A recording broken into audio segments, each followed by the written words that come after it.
All right, we're joined by Duke head coach Kara Lawson, Ashlyn Jackson, and Reagan Richardson. Coach, congratulations. If you'd like to start with an opening statement.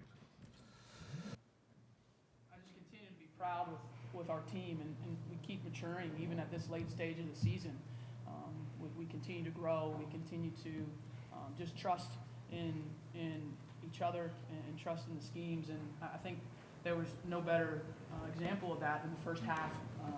I don't know the exact number. I think we got down 16. And these guys never flinched. In the huddles, they were locked in. They kept their belief, even though it felt like we were getting run out of it didn't feel like we were getting run out of the gym at the beginning of the game. And we just, possession by possession, worked our way back. I thought it was huge for us to go into the half only down 4, to not get into some of that lead, the lion's share of that lead before we went into the break. And then obviously in the second half, we kept our composure in a possession game and had a final spurt to be able to win it. So what an incredible performance by our players. You guys know this covering this game. This game's about players. And if you get a good group of players and you get them to believe in one another and sacrifice for one another, then you can do something special. And is it not working? Oh. Ashlyn, they gave me yours from last time. Well, hopefully y'all can still hear me. If you need me to repeat anything, just let me know. But it's about players and it's about their abilities, and we just had our players step up big time. Reagan's performance was, an incredible performance on the road, leading us. And Ashlyn, I thought, had another great scoring effort for us, and so we're happy to be advancing and excited about the opportunity in Portland.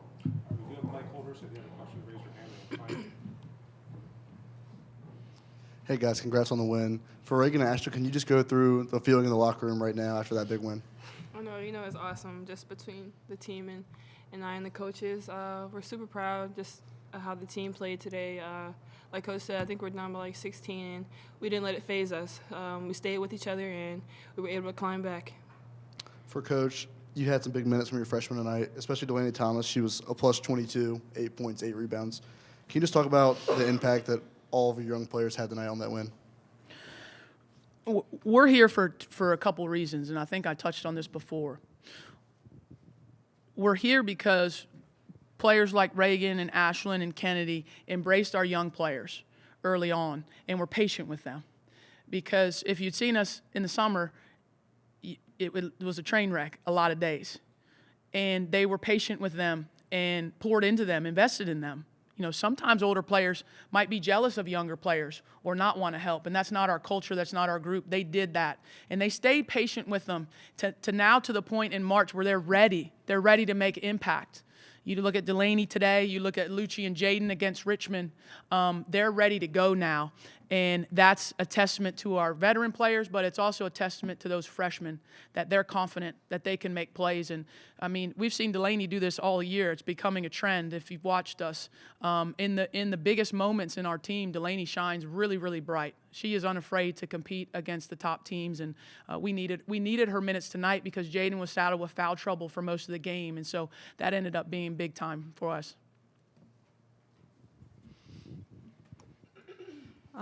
This is for Reagan and Ashlyn. Your coach yesterday said that she would expect you guys to be down at some point, and what it was about not breaking down in those moments and making sure you stayed focused. In halftime, what are those discussions to make sure you guys aren't breaking down? And even when you guys are down 16, what are those discussions like? Oh, yeah, Ohio State, they're a great team. They're going to make runs. Coach always tell them, they're a great team. They have great players. They're going to make tough shots. But we can't let that break us down or get us down. We have to stay true to ourselves and just continue to play with each other. Same thing, and I think her competitive spirit and our competitive spirit, it just makes us very well. Like Reagan said, Ohio State is a great team. We knew it was going to be up and down. We had some games like that preseason and everything like that. So, we just knew that we had to keep our poise and continue to play hard. And when you see Cody McManus having the type of game that she had today, does your focus go to, okay, let's shut down everyone else around her, or is it trying to focus in on her? Where does the defensive plan go? Honestly, it was just stopping them as a whole. Obviously, Cody's a great player. She made tough shots. But I think it wasn't just keyed in on one player for us. We just knew that whenever our defense started to work and we started to play defense, then we would be good. Kara, I think it was yesterday when you talked about Ohio State's experience and your youth. This is 2 games in a row where you've been down and you've come back. What does it say about this group? I think the first day you talked about how much of a grind it is to get a young team ready to go, but what does it say about the growth they've made from day one to now that they've been able to come back from 2 deficits in 3 days? I think it speaks to their competitive spirit, and it also speaks to their willingness to be coached, to be coachable, because we operate in reality in our program. So when we fall short of something, I just tell them. I tell them it. I don't sugarcoat it. I'm not mean about it, but I say, hey, we're not good enough in this part of the game yet. And they're nodding their head because that's what the conversations are. And early in the year, we would talk about, like, we weren't good enough or we weren't ready enough or whatever it was to be able to win these types of games. And we had so many games that we lost like this. And we would be honest with ourselves about it. Because I think when you experience failure, you have 2 options. You can either tell yourself the truth or you can lie to yourself. And what happens when people fail, they'll lie to themselves and they won't address the issue that's actually causing the failure. We don't want to do that in our program. We want to address the issue that's causing it. We want to tell the truth to ourselves and say, hey, we fell short here. Here's where we need to be better. And then my job as a coach is to show them and teach them how to get better. Not just say we're not good enough. My job is to help them see and help them grow in those areas. And so this is why you coach, man.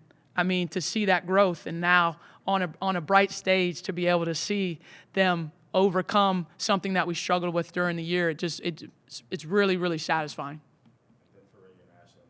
You guys had to sit on the Colorado loss last year for a full year. To lose that game there and then to now come here and kind of go full circle and now be moving on to Sweet 16, what's that like? What's that feeling like to know you kind of have made that journey, that jump? Oh, yeah, I mean, losing to Colorado last year was definitely an upsetting moment for us, but we took the lessons that we learned from that and we used them this year. And Will you just speak a little louder so that all the reporters can write down your words? Sorry. What was I at?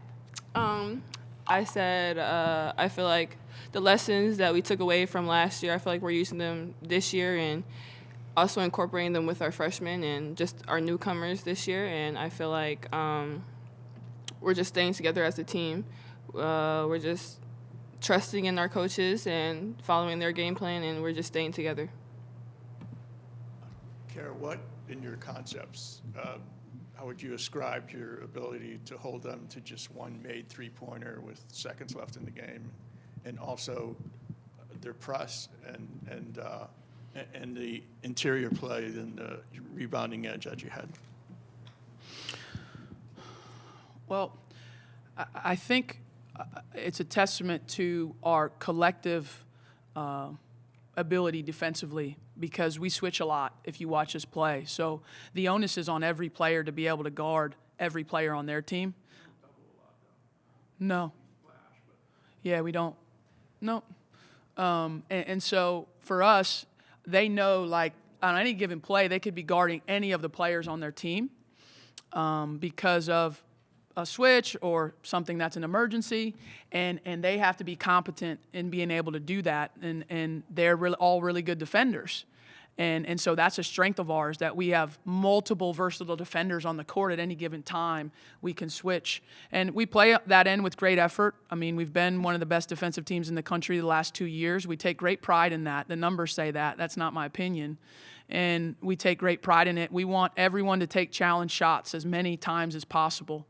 I thought McMahon was terrific, but we were okay with that in the sense that they were contested twos down there. I didn't like that we fouled her so much, but they weren't threes. And that happened a little bit in the Richmond game too with their little point guard. We were kind of like okay with that. We felt like threes and turnovers could beat us.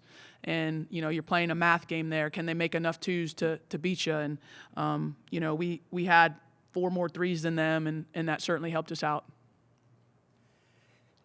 Kara, you knew how Ohio State plays, and you knew how they were going to come out and press like that. That seemed to get to you guys early. Yeah. Were there adjustments that you made, or what happened? How did you turn that around? Yeah, I mean, there is a shock factor because of their athleticism and their pressure, and our players, we haven't played them yet. So maybe teams that play them regularly, get a chance to understand and feel that. We didn't, and so it rattled us to start. There's no doubt. You have to credit them for that. Once we got our bearings, once we got our rhythm, once we had some success finding scoring, I thought we just played with great poise and confidence and got to the spots we needed to get to. I was just hoping that barrage in the beginning wasn't going to put us too far down. We wouldn't able to come back, and that second quarter was big for us.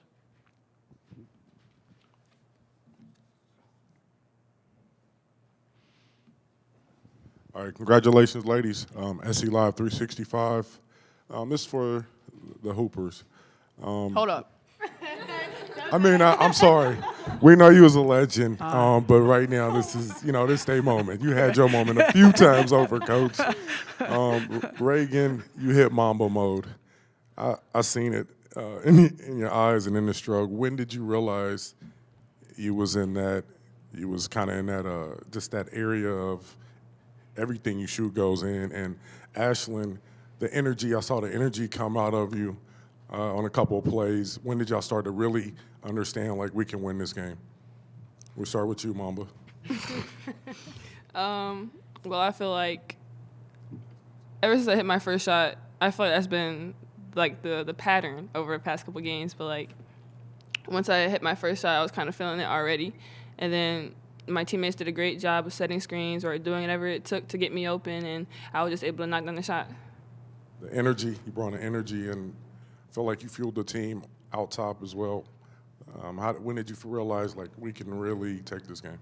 Well, we went into the game thinking that, yeah, we can get this team because obviously, like I said, they're a great team. I knew, like, bringing some experience, that wouldn't just be enough. On top of that, we're at their house, you know what I mean? So we knew it's going to be more red than blue. So we had to, like, feed off of ourselves a lot. So, yeah, it was just, natural going in. Congratulations. And, Coach, your experience as a champion, how have you been able to kind of give that knowledge to these players with such a young team? I think it goes back to what I talked about before of just being real with them. I am who I am. I don't try to be anybody else, and they're around me every day. I think they feel that investment and the love, but they also feel that I challenge them too, and that's what they want. That's why they came here. They want to reach their potential as players, and so I have these daily moments, with each of them, whether it's in practice or in the game or texting them, DMing them, whatever it is, of just trying to impart that wisdom. It's not something you can just do all at once. It's like you have to give it time to soak in. So I try to give them ones that are many things throughout the time, and then I only get 4 years with them. So I do have a sense of urgency that I want to give them enough so that when they leave here, they're ready to fulfill their dreams. Some big minutes also from Camilla. Only had 9 minutes, but it was when Kenny was in foul trouble. Down the stretch, had some big blocks. You talk about how she sort of stepped up through the tournament, and especially sort of late in this game to play defense. I thought she was awesome. I thank you for asking a question about Camilla because she's been such a key part to our team this year. Her maturity, her defensive presence. I mean, that one block she got to, I don't remember when it was, along the baseline. She was rotating and she tipped that ball. It was an amazing athletic play. We talk about our depth a lot. Our depth and our bench wins us games. And it's not always the plays that are the eye-popping plays. It's just being solid. And so I'm really proud of Camilla. This is her first NCAA tournament, and she gets an opportunity now to keep dancing. And so she's been an integral part of our team and another one of those veterans that helped the young players along the whole year. All right, Coach. Thank you very much. Thank you. Thank you.